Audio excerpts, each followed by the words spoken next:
Hello everyone, today we will start exercise 1.5. Question number 1 is classify the following numbers as rational और irrational. अब हमारे पास कुछ parts given है, हमें ये बताना है इनमें से कौन सा नंबर रैशनल है और कौन सा इरेशनल है. अब रैशनल नंबर कौन से होते हैं? वो नंबर्स जिसे हम p बाई क्यू की फॉर्म में राइट कर सकते हैं, बट इरेशनल नंबर जिन्हें हम p बाई क्यू की फॉर्म में राइट नहीं कर सकते, मतलब जो अंडर रूट वाली वैल्यूज होंगी वो कैसी होती हैं? Irrational number. तो जैसे हमारा फर्स्ट पार्ट है 2 माइनस का रूट 5, तो अब इसमें अंडर रूट वाली वैल्यू आ गई क्योंकि ये एक कंप्लीट वैल्यू है 2 माइनस रूट 5. तो अब ये तो माना कि कौन सा है? रैशनल है, बट ये कैसा है? इरेशनल. तो ओवरऑल मिला के ये वैल्यू कैसी हो गई? इरेशनल. ऐसे सेकंड पार्ट में देखो 3 plus under root 23 minus under root 23. अगर हम इसे पहले सॉल्व करते हैं 3 plus under root 23 minus under root 23, ये प्लस का रूट 23 है, ये माइनस का, इससे ये क्या हो गया? कैंसिल आउट हो गया. तो सिर्फ क्या बच गया हमारे पास? 3. और 3 कैसा नंबर होता है? Rational number. तो जो ये वैल्यू है वो कैसी हो गई हमारी? रैशनल. क्योंकि 3 को हम पी बाई क्यू की फॉर्म में राइट कर सकते हैं ना, इसको हम ऐसे लिख सकते हैं 3/1. ठीक है. अब ऐसे ही जो नेक्स्ट पार्ट है हमारा third part 2 under root 7 by में 7 रूट 7. ये क्वेश्चन है. अब इसमें रूट 7 से 7, क्योंकि जो अंडर रूट 7 था वही इसे क्या बना रहा था? इरेशनल बना रहा है, बट न्यूमरेटर और डिनोमिनेटर दोनों में अंडर रूट 7 है, तो इससे ये क्या हो गया? कैंसिल हो गया. कैंसिल होने के बाद क्या वैल्यू बच गई हमारे पास? 2/7. और 2/7 किस फॉर्म में आ गई? पी बाई क्यू की फॉर्म में. और जो पी बाई क्यू की फॉर्म में नंबर्स होते हैं उसे हम क्या बोलते हैं? Rational numbers. तो ये कैसा हो गया? रैशनल. अब फोर्थ में तो हमें दिख रहा है कि कैसा है? अंडर रूट है. ठीक है, तो ये कौन सा हो गया? इरेशनल. अब आता है नेक्स्ट 2 पाई. अब 2 पाई कैसा नंबर होगा? रैशनल या इरेशनल? आप लोग कहोगे कि 2 पाई तो रैशनल है, ठीक है, बट 2 पाई जो है वो कैसा नंबर होता है? Irrational number. ऐसा क्यों होता है? क्योंकि हमें पता है एक इरेशनल नंबर एक और चीज होती थी, वो नंबर्स जो ना तो कभी भी टर्मिनेट होते हैं और ना ही जिनकी वैल्यू कभी भी रिपीट होती है, वो रैशनल नंबर्स होते हैं. तो अगर हम पाई की वैल्यू को सॉल्व करते हैं तो उसकी वैल्यू स्टेप से आती है. ये वैल्यू कंटिन्यू रहेगी, मतलब ना तो कभी भी खत्म होती है, ठीक है, और ना ही रिपीट होगी. तो इसलिए पाई कैसा नंबर होता है? इरेशनल. आपने पता है ना हमको पाई की वैल्यू हम जो यूज करते हैं वो क्या यूज करते हैं? 22/7. और आपने लास्ट जो एक्सरसाइज 1.3 की थी उसके अंदर भी हमने एक कंसेप्ट पढ़ा था कि अगर डिनोमिनेटर 2 और 5 की फॉर्म में होगा तब तो डेसिमल कैसा होगा? टर्मिनेटिंग होता है, ठीक है, अदरवाइज डेसिमल कैसा होता है? Non terminating. तो इसलिए इस केस में आप इसको आप डिवाइड करके चेक कर सकते हो, ये कभी भी रिपीट नहीं होगी, कॉन्टिन्यूसली बढ़ती जाएगी इसकी वैल्यू, कुछ इस तरह से वैल्यू आएगी. तो इसलिए जो पाई की वैल्यू है वो ना तो टर्मिनेट हो रही है ना ही रिपीट हो रही है, इसलिए पाई कैसा नंबर हो गया? इरेशनल. और उसकी 2 से मल्टीप्लाई कर देंगे तब भी वो कैसा ही नंबर रहेगा? इरेशनल. नाउ नेक्स्ट क्वेश्चन आता है हमारा question number 2. Simplify each of the following expressions. अब कुछ ये वैल्यूज गिवन है, अब इसको हमें सॉल्व करना है. सिंप्लीफाई का मतलब सॉल्व करना है. First part is 3 plus under root 3 into 2 plus under root 2. ठीक है, मतलब अब इन दोनों की क्या करनी है? मल्टीप्लाई. बिकॉज हमारे पास 2 ब्रैकेट्स है और इनके बीच में कुछ सिंबल नहीं है. इनके बीच में कुछ सिंबल नहीं है मतलब इनके बीच में क्या होगा? मल्टीप्लाई. बिकॉज कोई भी अगर 2 वैल्यूज हैं उनके बीच में कोई भी सिंबल नहीं होता, डेट मीन्स उनके बीच में क्या होती है? मल्टीप्लाई. अब हमने इसे सॉल्व कैसे करेंगे? सबसे पहले जो फर्स्ट वैल्यू है उसकी मल्टीप्लाई इस पूरी ब्रैकेट के साथ, ठीक है, क्योंकि इस कंप्लीट वैल्यू की मल्टीप्लाई इसके साथ करनी है ना. तो अब दोनों वैल्यूज के साथ मल्टीप्लाई करनी है, तो आप डायरेक्ट 3 की 2 के साथ और रूट की रूट के साथ ऐसे नहीं करेंगे. क्या करेंगे हम? जो 3 की मल्टीप्लाई पहले दोनों के साथ होगी, तो मैंने इसलिए उठा ली इसकी फर्स्ट वैल्यू और ये कंप्लीट ब्रैकेट. फिर सिंबल जो ये वाला होगा वो राइट करना है. अब नेक्स्ट वैल्यू क्या? Under root 3. अब इसकी मल्टीप्लाई इस कंप्लीट वैल्यू के साथ, ठीक है. अब फिर नेक्स्ट क्या करेंगे? अब 3 की मल्टीप्लाई दोनों के साथ होगी, तो पहले 3 की मल्टीप्लाई 2 के साथ 6, 3 2 जा 6, प्लस अब 3 की मल्टीप्लाई अंडर रूट 2 के साथ. ये वैल्यू 3 में सिंपल है, मतलब रैशनल नंबर है और ये वैल्यू क्या है, अंडर रूट में है, इन दोनों की मल्टीप्लाई नहीं हो सकती, तो इनको बस एज इट इज राइट कर देंगे 3√2। अब प्लस, अब सेम √3 की मल्टीप्लाई किसके साथ करनी है हमें, 2 के साथ। अब इनकी मल्टीप्लाई तो हो नहीं सकती, तो ये क्या हो जाएगा 2√3 प्लस, अब ये रूट और रूट दोनों वैल्यूज रूट में है, तो रूट एक बार हो जाएगा, 3 2 6। रूट की रूट से मल्टीप्लाई हो सकती है, और रूट की रूट से मल्टीप्लाई होगी तो क्या हो जाएगा, √3 2 6। ठीक है, तो बस यही याद रखना है, अगर दोनों वैल्यूज विदाउट रूट है तो उनकी मल्टीप्लाई होगी, और एक वैल्यू रूट में है और एक विदाउट रूट है, उनकी मल्टीप्लाई करेंगे तो वो एज इट इज राइट किया जाएगा, उनकी कोई मल्टीप्लाई नहीं होगी। मतलब इसको हम √6 नहीं राइट कर सकते। सेम यहाँ पे भी यही केस होगा, और जब दोनों वैल्यू रूट में है तो उनकी मल्टीप्लाई हम कर सकते हैं, रूट एक बार लग जाएगा और 3 2 6। क्योंकि आपको पता ना कि मान लो जैसे मैंने ये कर दिया, अगर 3 की पावर m मल्टीप्लाई 5 की पावर m, तो हम क्या करते हैं, जब पावर सेम होती है पावर एक बना देते हैं और अंदर वाली वैल्यूज की क्या कर देते हैं, मल्टीप्लाई। 3 × 5 15। यही केस रूट के साथ होता है। रूट भी एक पावर होती है, जो अंडर रूट होता है इसका मतलब होता है कि पावर 1/2। अंडर रूट का मतलब होता है पावर 1/2, क्योंकि जैसे स्क्वायर का मतलब क्या होता है, power 2। Square root, under root को हम क्या बोलते हैं, स्क्वायर रूट। स्क्वायर रूट का मतलब होता है पावर 1/2। ठीक है, तो इसलिए पावर एक बन गई और अंदर वाली वैल्यूज की क्या हो गई, मल्टीप्लाई। यही कंसेप्ट हम यहाँ पर यूज करते हैं। अब नेक्स्ट, अब ऐड में भी यही चीज होती है, जो वैल्यू विदाउट रूट है वो रूट के साथ ऐड नहीं हो सकती। अब जैसे 6 है, कोई और वैल्यू तो है नहीं विदाउट रूट, तो 6 का क्या आ जाएगा, 6। ठीक है, और ऐसे ही यहाँ पे देखो, क्या ये वैल्यू ऐड हो सकती है, बिल्कुल भी नहीं ऐड हो सकती। ये वैल्यू ऐड क्यों नहीं हो सकती, क्योंकि इन दोनों का जो रूट है वो डिफरेंट है।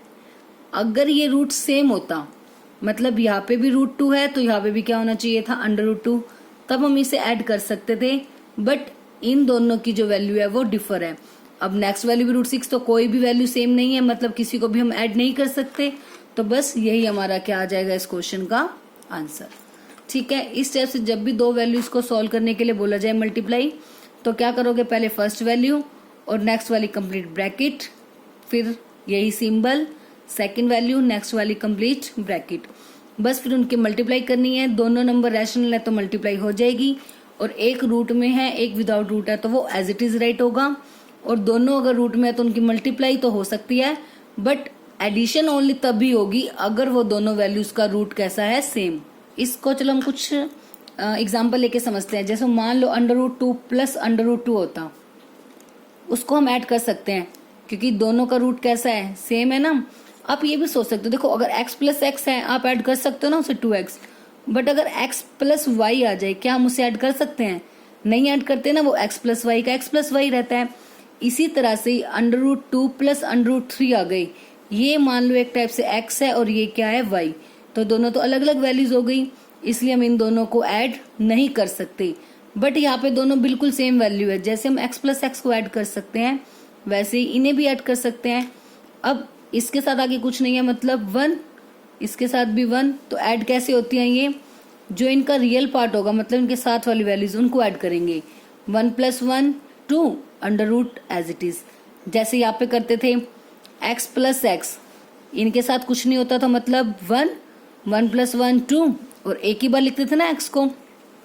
सेम वही कंडीशन यहाँ पे होगी, √2 एक बार रहेगा और 1 + 1 2।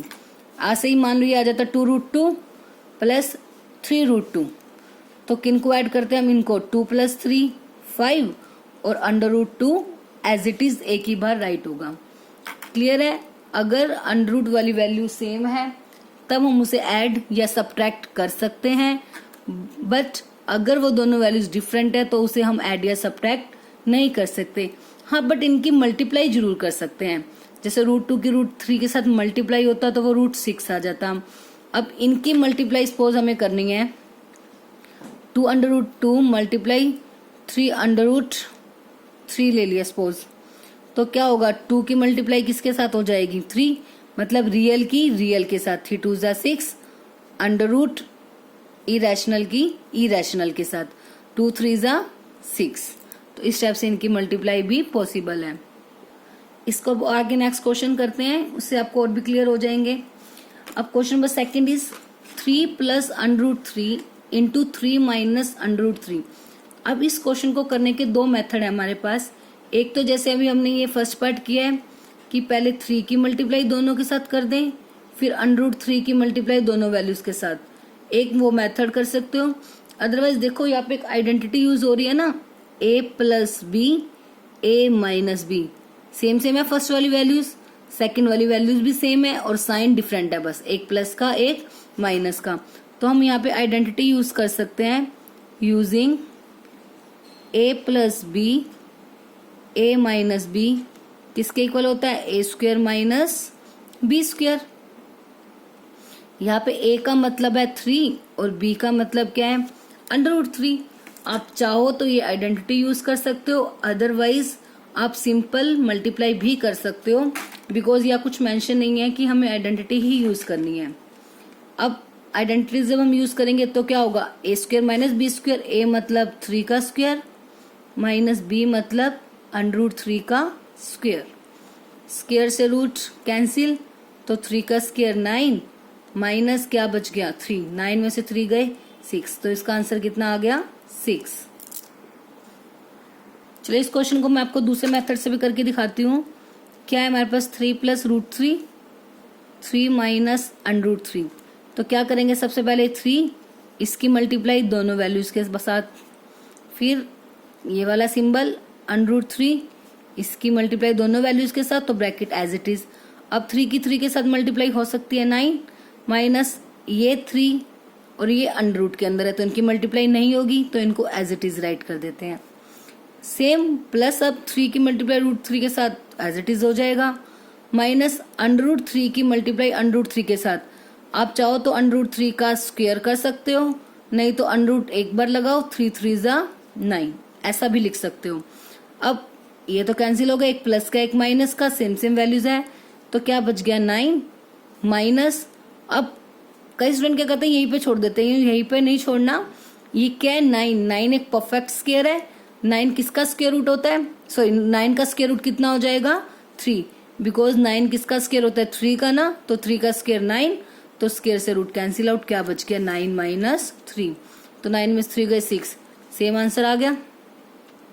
तो आपको जो मेथड ठीक लगे आप वो अप्लाई कर सकते हो। आइडेंटिटी यूज आ जाए, सॉरी आइडेंटिटी याद आ जाए तो आइडेंटिटी यूज कर दो, अदरवाइज सिंपली उसको मल्टीप्लाई भी आप करके सॉल्व कर सकते हो।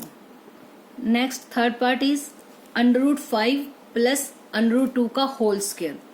अब ये क्या बन रहा है, a प्लस बी का होल स्क्वायर, तो आइडेंटिटी क्या यूज हो जाएगी हमारे पास, a प्लस बी का होल स्क्वायर क्या होता है, a² plus b² plus 2ab। a का मतलब √5 और b का मतलब √2। आप चाहो तो इसे भी सिंपल सॉल्व करते हो, स्क्वायर का मतलब क्या होता है, इस वाले को 2 टाइम राइट कर सकते हो ना, जैसे √5 प्लस √2, √5 प्लस √2 बन गया ना सेम, पहले √5 की दोनों के साथ मल्टीप्लाई, √2 की दोनों के साथ मल्टीप्लाई।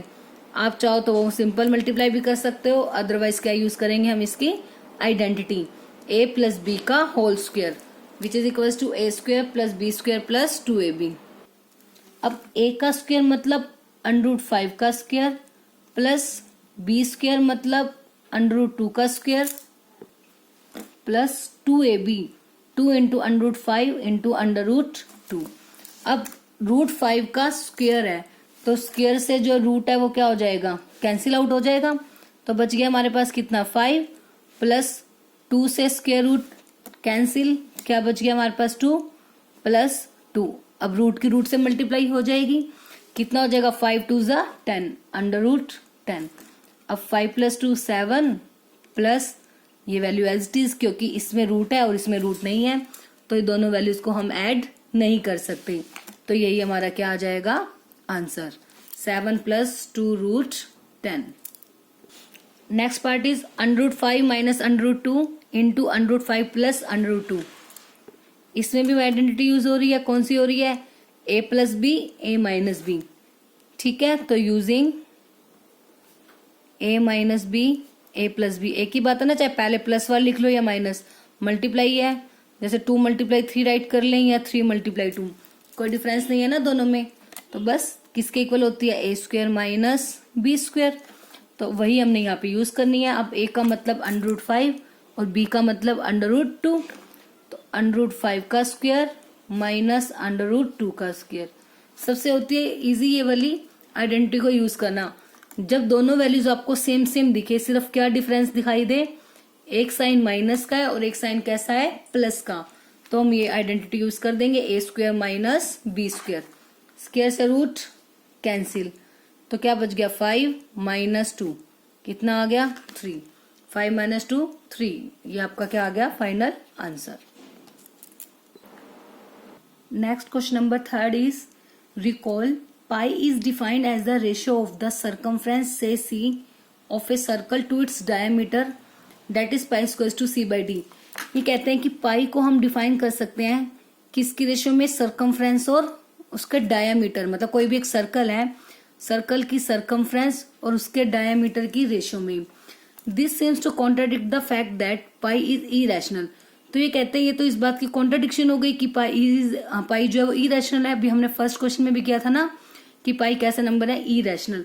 तो ये कहते हैं कि जो पाई को तो हमने पी बाई क्यू की फॉर्म में राइट कर दिया, तो इसका मतलब ये तो एक कॉन्ट्राडिक्शन आ गई कि क्योंकि हमने बोला था पाई इरेशनल है, बट ये तो कहते हैं कि नहीं, पाई रैशनल आ गया क्योंकि पी बाई क्यू की फॉर्म में राइट हो गया। तो how will you resolve the contradiction, तो इस कॉन्ट्राडिक्शन को हम कैसे रिजोल्व करेंगे। सबसे पहले तो देखो पाई को हम सी बाई डी क्यों लिख सकते हैं, सर्कमफ्रेंस सर्कल की क्या होती है 2πr, डायमीटर रेडियस का डबल मतलब 2r, तो 2 से 2 कैंसिल, r से r कैंसिल, तो इसलिए जो सी बाई डी है वो किसके इक्वल आ गया, पाई की। ठीक है, बट अभी इन्होंने बोला कि ये तो कॉन्ट्राडिक्शन कर रहा है इस बात की कि जो पाई है वो इरेशनल है, तो हम क्या कहेंगे कि नहीं, यहाँ कोई भी कॉन्ट्राडिक्शन नहीं है, देयर इज नो कॉन्ट्राडिक्शन, क्योंकि हमें सी और डी की वैल्यू तो नहीं पता ना, सर्कमफ्रेंस और डायमीटर। अब कोई भी हम मान लो मेजरमेंट करते हैं किसी भी लेंथ की विद द स्केल और एनी अदर डिवाइस, किसी भी स्केल के साथ या अदर डिवाइस के साथ, तो हमें कोई एग्जैक्ट वैल्यू तो नहीं मिलती, हमें तो कोई अप्रोक्सीमेट वैल्यू मिलती है, कोई भी approximate rational value. So you may not realise that either c और डी इज इरेशनल, कि सी और डी इरेशनल है या फिर नहीं है। क्योंकि मान लो आप कोई भी डिवाइस से आप मेजरमेंट करोगे, ये आ जाएगा 3.45, अब उससे आगे भी तो जरूरी है कि वो वैल्यू इनफाइनाइट तक भी जा सकती है। अब जैसे हमारी पाई की वैल्यू तो इस टाइप से थी, अगर हम स्केल से मेजरमेंट करना चाहे किसी वैल्यू को तो 3.1 यहाँ तक दिख जाएगी, बट अब एक्चुअल में जब उसे हम डिवाइड करते हैं तो हमारे पास बहुत वैल्यू आ जाती है। तो जब एक्चुअल में हम डिवाइड करते हैं हमें तभी पता लगता है ना कि वो वैल्यू टर्मिनेट हो रही है या नहीं हो रही, या फिर वो रिपीटिंग होगी या फिर नहीं होगी। तो इसलिए जब भी हम स्केल से या किसी भी अनदर जो है डिवाइस के साथ अगर मेजरमेंट करते हैं तो उसे हमें एग्जैक्ट वैल्यू नहीं मिलती, कौन सी वैल्यू मिलती है, अप्रोक्सीमेट, मतलब उसके नियर अबाउट वैल्यू हमें मिलती है। तो इसलिए हम नहीं कह सकते कि सी और डी में से कोई भी नंबर इरेशनल है या नहीं है। ठीक है, तो इसलिए ये कोई भी कॉन्ट्राडिक्शन क्रिएट नहीं कर रहा, क्योंकि जब तक हमारे पास यही नहीं क्लियर होगा कि सी और डी में से कोई भी इरेशनल नंबर है या नहीं है, तब तक हम पाई को तो रैशनल बोल ही नहीं सकते। तो इसलिए जो हमारा कंसेप्ट है कि हाँ भाई पाई इरेशनल है, तो इसका मतलब पाई इरेशनल ही रहेगा। कॉन्ट्राडिक्शन का मतलब होता है उसका विरोध करना, कि वो उसको गलत बोल रहे हैं, कि उन्होंने जैसे हमने कहा था इरेशनल है तो ये कहते हैं नहीं ये रैशनल है, उसने हमारी बात को गलत प्रूफ करना चाह रहे थे। ठीक है, कॉन्ट्राडिक्शन का मतलब ये होता है उसका अपोजिट बोलना। ठीक है, तो बस आपको सिर्फ इतना ही ध्यान रखना है। बस इन्होंने बोला था कि पाई को हम इस रेशियो में डिफाइन कर सकते हैं, यस बिल्कुल डिफाइन कर सकते हैं। तो लेकिन ये इस बात की कोई कॉन्ट्राडिक्शन नहीं कर सकता कि पाई जो है इरेशनल ना होके कैसा बन गया रैशनल, बिकॉज हमें सी और डी के बारे में हम कुछ कंफर्म नहीं है कि इनमें से कोई भी नंबर इरेशनल है या फिर रैशनल है कि कैसा है। अगर एक भी नंबर दोनों में से इरेशनल आ गया तब भी पाई कैसा ही रहेगा, इरेशनल ही रहेगा ना। ठीक है, तो इसलिए हम यहाँ पर क्या यही कहेंगे कि नहीं, या कोई भी कॉन्ट्राडिक्शन नहीं है। तो इसलिए अगर कोई कॉन्ट्राडिक्शन है तो उसे हमें रिजोल्व करने के बाद उसे ठीक करने की नीड ही नहीं है। तो बस सिर्फ हमें इतना राइट करना है। नाउ नेक्स्ट क्वेश्चन नंबर 5, और ये बहुत इंपॉर्टेंट क्वेश्चन भी है। Rationalise the denominator of the following. अब इन क्वेश्चन में हमें रैशनलाइज करना है अब जो रैशनलाइज है, रैशनलाइज का मतलब क्या होता है कि इसका यूज क्यों किया जाता है, जब भी डिनोमिनेटर में अंडर रूट वाली वैल्यू आ जाए, मतलब डिनोमिनेटर में जब भी इरेशनल नंबर आ जाए, उस इरेशनल नंबर को डिनोमिनेटर में से रिमूव करने के लिए, मतलब हटाने के लिए हम क्या यूज करते हैं, रैशनलाइज। तो रैशनलाइज का जो मेन यूज है वो इसीलिए ही होता है ताकि डिनोमिनेटर में से हम अंडर रूट को हटा सकें। ठीक है, रैशनलाइज द डिनोमिनेटर मतलब, और ये तभी हम करेंगे, देखो अगर सिंपल अगर मान लो 1/2 होता तो उस केस में हम रैशनलाइज नहीं करेंगे डिनोमिनेटर को, सिर्फ क्योंकि इसका यूज ही इसलिए होता है ताकि रूट को हम जो अंडर रूट वाली वैल्यू होती है डिनोमिनेटर में से उसको हम रिमूव कर सके। और वो कैसे रिमूव करेंगे, देखो अब जैसे हमारा फर्स्ट पार्ट क्या है, सॉल्यूशन 1/√7। तो जब सिंगल वैल्यू आ जाए ऐसे रूट वाली, मतलब डिनोमिनेटर में कुछ भी प्लस माइनस में ना हो, मल्टीप्लाई में हो तब भी चल जाएगा, तो क्या करते हैं, सिर्फ जैसे 1/√7 है ना, जो डिनोमिनेटर में वैल्यू है उसी वैल्यू से इसको मल्टीप्लाई भी और डिवाइड भी, जो भी डिनोमिनेटर में वैल्यू होगी उससे उसको मल्टीप्लाई भी और डिवाइड भी। तो इसको क्या करेंगे, rationalise the denominator by rationalise the denominator. ठीक है, तो अब क्या हो जाएगा, ऊपर वाले की ऊपर वाले से मल्टीप्लाई, नीचे वाले की नीचे, मतलब न्यूमरेटर की मल्टीप्लाई न्यूमरेटर से, डिनोमिनेटर की डिनोमिनेटर से। 1/√7 से मल्टीप्लाई √7, नीचे देखो क्या बन गया, √7 का स्क्वायर, 2 टाइम हो गया ना, ये सेम सेम हो गई, और उसका होल स्क्वायर, स्क्वायर से रूट कैंसिल, तो क्या आ गया √7/7।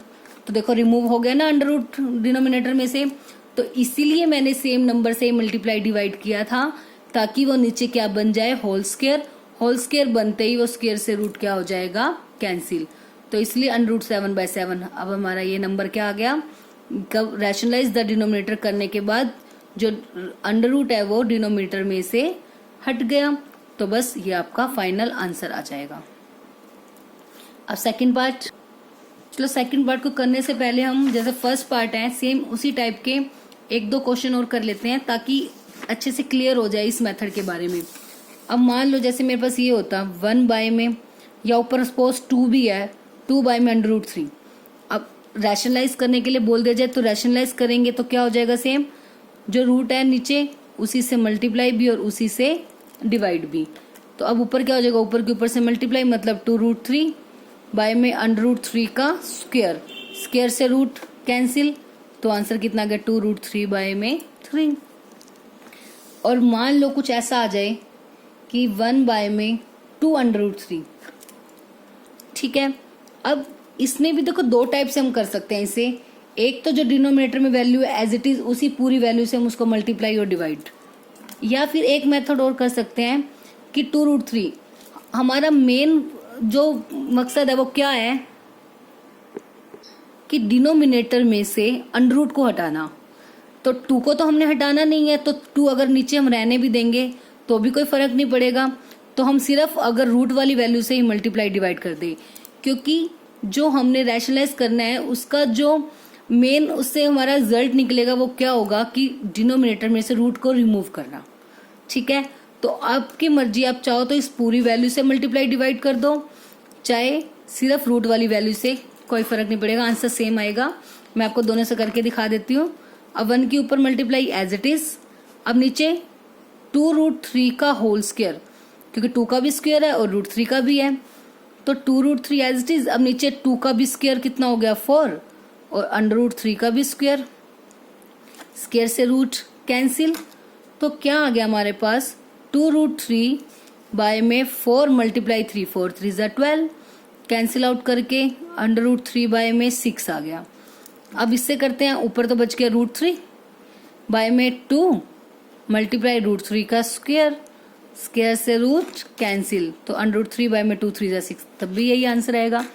तो बस इसमें यही फर्क होगा, इसमें कोई वैल्यू बाद में कट ही नहीं होगी क्योंकि हमने ऊपर वैल्यू ली ही नहीं, और इसमें जो वैल्यू हमने मल्टीप्लाई डिवाइड की थी वो वैल्यू लास्ट में जाके क्या हो जाएगी, कैंसिल आउट। ठीक है, क्लियर है। जब भी नीचे सिंगल डिजिट होगी या मतलब ऐसे कुछ मल्टीप्लाई में होगा प्लस माइनस में कोई वैल्यू नहीं होगी, उस केस में सिंपली उस वैल्यू से हमने मल्टीप्लाई और डिवाइड कर दिया। अब सेकंड केस आता है हमारा इस टाइप का, कि जिसमें जो डिनोमिनेटर में, अब देखो सिंगल वैल्यू नहीं है, टू वैल्यूज हैं, मतलब दो इरेशनल नंबर है। नीचे जरूरी नहीं है कि दोनों इरेशनल होंगे, ऐसा भी हो सकता है कि एक रैशनल आ जाए और दूसरा इरेशनल।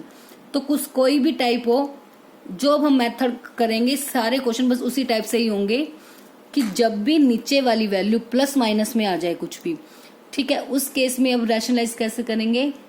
तो फर्स्ट ऑफ ऑल राइट करेंगे रैशनलाइज द डिनोमिनेटर। इसमें क्या करेंगे, न्यूमिनेटर पे तो कोई फर्क नहीं पड़ेगा क्योंकि हमने रैशनलाइज किसको करना है, डिनोमिनेटर को। √7 माइनस √6 लिख दिया। अब मल्टीप्लाई करनी है। अब जो ये वैल्यू है ना सेम रहेगी, बस क्या डिफरेंस आ जाएगा, इनका साइन चेंज हो जाएगा। नीचे अगर माइनस है तो यहाँ पे प्लस आ जाएगा, मतलब प्लस वैल्यू से मल्टीप्लाई भी और डिवाइड भी। और अगर यहाँ पे प्लस होता तो यहाँ पे दोनों में क्या आ जाता, माइनस। ये ध्यान रखना, ये दोनों वैल्यूज हमें बिल्कुल सेम लेनी है, क्योंकि अब ऐसे नॉर्मली तो हम किसी भी वैल्यू से इसे मल्टीप्लाई नहीं कर सकते ना। अब मल्टीप्लाई डिवाइड तो एक ही बात है, इसे कैंसिल आउट कोई फर्क नहीं पड़ेगा क्वेश्चन को, इसलिए हम सेम वैल्यू से मल्टीप्लाई और डिवाइड कर सकते हैं। ठीक है, तो ध्यान रखना है जो भी यहाँ साइन होगा, अब इसमें था जैसे ऊपर वाला क्वेश्चन, इसमें तो कोई साइन ही नहीं था, तो इसलिए हमने सिंपली उसी वैल्यू से मल्टीप्लाई डिवाइड कर दिया। बट इसमें जो वैल्यू है वो प्लस में होगी या माइनस में होगी, तो इस टाइप के क्वेश्चन में क्या करने हैं, साइन चेंज करके बाकी वैल्यूज मतलब डिजिट सेम रहेगी, उससे मल्टीप्लाई और डिवाइड करना है। अभी मैं आपको इसका रीजन भी दूंगी कि साइन क्यों चेंज करना है, सेम साइन से ही क्यों नहीं मल्टीप्लाई कर सकते, वो देखो आपको अच्छे से क्लियर हो जाएगा। अब ऊपर के ऊपर से मल्टीप्लाई, √7 प्लस √6, नीचे वालों की अगर मल्टीप्लाई करेंगे, एक बार ये वैल्यू इस वैल्यू के साथ मल्टीप्लाई करनी है ना। देखो नीचे कुछ ध्यान में आ रहा है क्या बन रहा है, नीचे एक आइडेंटिटी बन रही है ना, a minus b a plus b. तो a minus b a plus b क्या आइडेंटिटी होती है, a का स्क्वायर माइनस b का स्क्वायर, यही होती है ना, a square minus b square. तो ध्यान रखना रैशनलाइज में हमेशा नीचे जो डिनोमिनेटर में यही आइडेंटिटी बनेगी और कोई आइडेंटिटी नीचे नहीं बन सकती कभी भी, क्योंकि हम करेंगे ही ऐसा कि यहाँ पे माइनस है तो यहाँ प्लस लेंगे, यहाँ प्लस है तो यहाँ पे क्या लेंगे, माइनस। तो हमेशा ऐसा ही होगा, एक साइन प्लस का होगा और एक साइन माइनस का होगा। और जब एक साइन प्लस का एक साइन माइनस का होता है तो आइडेंटिटी एक ही है हमारे पास, a square minus b square. तो बस स्क्वायर से रूट दोनों कैंसिल आउट, जो हमारा मेन काम था रैशनलाइज का वो हो गया, डिनोमिनेटर में से √ कैंसिल हो गई। तो √7 प्लस 6 बाय में क्या बच गया, 7 माइनस 6। तो √7 प्लस √6 एज इट इज, 7 में से 6 गए 1। ठीक है, तो आपका आंसर कितना आ गया, √7 प्लस √6। अब मैं आपको बताती हूँ कि हमने नीचे मतलब सेम वैल्यू से क्यों नहीं मल्टीप्लाई डिवाइड किया। जैसे हमारा क्वेश्चन था ना √7 माइनस √6, अगर सपोज मैं आपको इसी से मल्टीप्लाई करके दिखा दूं माइनस से ही, तो ऊपर तो कोई इफेक्ट नहीं पड़ेगा, ऊपर तो ऐसे आ गया, बट नीचे देखो क्या बन जाएगा, a माइनस बी का होल स्क्वायर। सेम वैल्यूज है ना, होल स्क्वायर होगा। तो अगर डिनोमिनेटर को आप ओपन करोगे तो क्या आएगा, a square plus b square minus का 2a और b। इनका तो ठीक है हट गया रूट, बट ये रूट तो रह जाएगा, ये रूट तो फिनिश होगा ही नहीं। तो और रैशनलाइज का हमारा मेन मतलब ही यही है कि हमने डिनोमिनेटर में से √ को हटाना है, और वो एक ही आइडेंटिटी से पॉसिबल है, a square minus b square से, क्योंकि इसमें दूसरी कोई रूट वाली वैल्यू बचेगी ही नहीं। तो इसीलिए हम साइन को चेंज करके मल्टीप्लाई और डिवाइड करते हैं, जो साइन हमें गिवन होगा उसका अपोजिट साइड साइन हमने लेना है। Now next third part, 1/√5 plus √2। और आप एक चीज और सोच रहे होंगे कि थर्ड क्वेश्चन के बाद मैंने डायरेक्ट फिफ्थ क्वेश्चन क्यों स्टार्ट किया, बिकॉज जो क्वेश्चन नंबर 4 है आपका वो सीबीएसई के द्वारा आपके एग्जाम से हटा दिया गया है, वो रिमूव हो गया है, वो क्वेश्चन आपके एग्जाम में नहीं आएगा। इसलिए मैंने क्वेश्चन नंबर 4 आपको नहीं करवाया, डायरेक्ट थर्ड के बाद 5th क्वेश्चन स्टार्ट करवाया है। चलो अब इसे स्टार्ट करते हैं, सॉल्व करते हैं थर्ड पार्ट को। 1/√5 प्लस √2। सेम इसमें भी रैशनलाइज द डिनोमिनेटर। क्या करेंगे, अब बाय में कौन सा साइन है, प्लस का, तो मल्टीप्लाई डिवाइड किससे करेंगे, माइनस से, क्योंकि हमने साइन क्या करने हैं, चेंज। तो अब ऊपर के ऊपर से मल्टीप्लाई √5 माइनस √2। नीचे हमेशा याद रखना एक की आइडेंटिटी यूज होगी, a² माइनस b²। स्क्वायर से रूट कैंसिल, क्या बच गया, √5 माइनस √2 बाय में 5 माइनस 2। 5 में से 2 गए, कितना हो जाएगा, 3। तो बस ये हमारा क्या आ गया, आंसर। जो नेक्स्ट पार्ट है हमारा वो क्या है, फोर्थ पार्ट। 1 बाय में √7 माइनस का 2। ये है फोर्थ पार्ट हमारा, 1 बाय में √7 माइनस 2। अब इसमें 7 के ऊपर तो √ है बट 2 के ऊपर नहीं है, तो इसको करने का मेथड कोई डिफरेंट नहीं है, बिल्कुल सेम ही मेथड है। √7 माइनस 2 है ना, तो मल्टीप्लाई करेंगे 7 प्लस 2 से, सॉरी रूट नहीं आएगा क्योंकि नीचे भी रूट नहीं है, और √7 प्लस 2 से। अब सेम ऊपर वाली वैल्यू एज इट इज, नीचे a² माइनस b²। तो √7 plus 2 as it is, by में स्क्वायर से रूट कैंसिल, क्या बच गया, 7 माइनस 2², 4। तो √7 प्लस 2 बाय में 7 minus 4, 3। This is your final answer. बस इसी के साथ आपकी एक्सरसाइज 1.5 फिनिश है। आई होप सभी को एक्सरसाइज अच्छे से क्लियर हो गई होगी ऑल पार्ट्स की, और सबसे इम्पोर्टेंट कि रैशनलाइज कैसे करते हैं वो आपको अच्छे से समझना है इस वीडियो में, क्योंकि these are the important question from the examination point of view. तो इसलिए रैशनलाइज के क्वेश्चंस की आप खुद से अच्छे से प्रैक्टिस करोगे, जितने भी इसके एग्जाम्पल्स हैं वो आप खुद से सॉल्व करोगे, और कोई प्रॉब्लम होती है then you will ask to me. तो इस टाइप में कोई भी स्टेटमेंट किसी भी टाइप की आ जाए, ऊपर कुछ भी आ जाए, बस हमेशा मेथड यही करना है कि नीचे वाले का ही हमने साइन चेंज करना है, ठीक है। ऊपर वाले को कोई भी चेंज नहीं करना, ऊपर कुछ भी वैल्यू होगी बस उस वैल्यू की इस वैल्यू के साथ तुम क्या कर देंगे, हम मल्टीप्लाई।